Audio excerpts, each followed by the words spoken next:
ओम शांति। आज 13 अप्रैल 2024 है।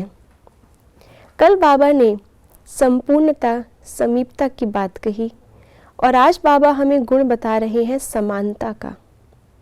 बाप समान बनना हम सभी का लक्ष्य है और इस लक्ष्य को कैसे पाएं और किन किन बातों में समानता चाहिए, आइए जानते हैं आज के बाबा के अव्यक्त इशारों से। जितना आपस में संस्कारों को समानता में लाएंगे उतना ही समीप आएंगे। जैसे साकार रूप में संस्कार उपराम और साक्षी दृष्टा के रहे, यही साकार के संपूर्ण स्थिति के श्रेष्ठ लक्षण थे। इन संस्कारों में समानता लानी है, इससे ही सर्व के दिलों पर विजयी होंगे और जो संगम पर सर्व के दिलों पर विजयी बनता है वही भविष्य में विश्व महाराजन बनता है। आज संस्कार मिलन करने के लिए बाबा हमें लक्ष्य दे रहे हैं समानता का। दुनियावी रीति से भी अगर देखा जाए तो दो व्यक्ति दोस्त तब बनते हैं जब उनमें कोई चीज़ कॉमन हो, कोई समानता हो। कहीं पे रिश्ता किया जाता है तो भी कुंडली मिलाई जाती है कि कितनी दोनों के अंदर गुणों की कुंडली के अंदर समानता है, तब जाकर के रिश्ता तय किया जाता है। और हमारी कुंडली मिली है भगवान से। हमारी कुंडली और भगवान की कुंडली तो एक जैसी ही है, क्योंकि हम उनकी अनादि अविनाशी संतान हैं।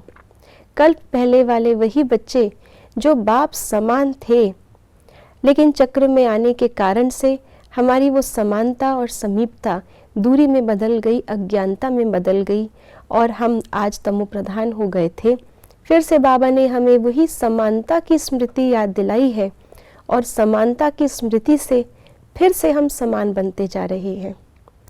ये समानता सिर्फ बाबा के साथ नहीं है, आपस में भी है, क्योंकि बाबा ने केवल एक आत्मा को श्री कृष्ण या एक आत्मा को राधा नहीं बनाया।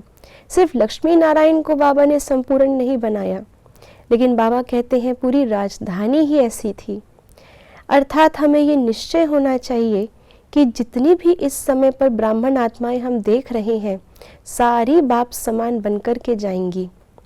भले ही उनके अंदर संपूर्णता की परसेंटेज होगी, लेकिन अनादि गुण तो उनके बाप समान के ही होंगे। उसमें परसेंटेज के कारण से पद भी अलग अलग हो जाता है। तो जब हम दूसरों को उनके संपूर्ण स्वरूप में देखेंगे तब हमें समानता का एहसास होगा और यही समानता हमें संस्कारों के मिलन में सहज कर देगी। लेकिन दूसरों को उनके संपूर्ण गुण में, संपूर्ण स्वरूप में देखने के लिए बाबा ने कहा कि जो बाबा के संपूर्ण स्थिति के श्रेष्ठ लक्षण थे, साक्षी दृष्टा और उपराम, इनमें हमें समान बनना है पहले बाबा के।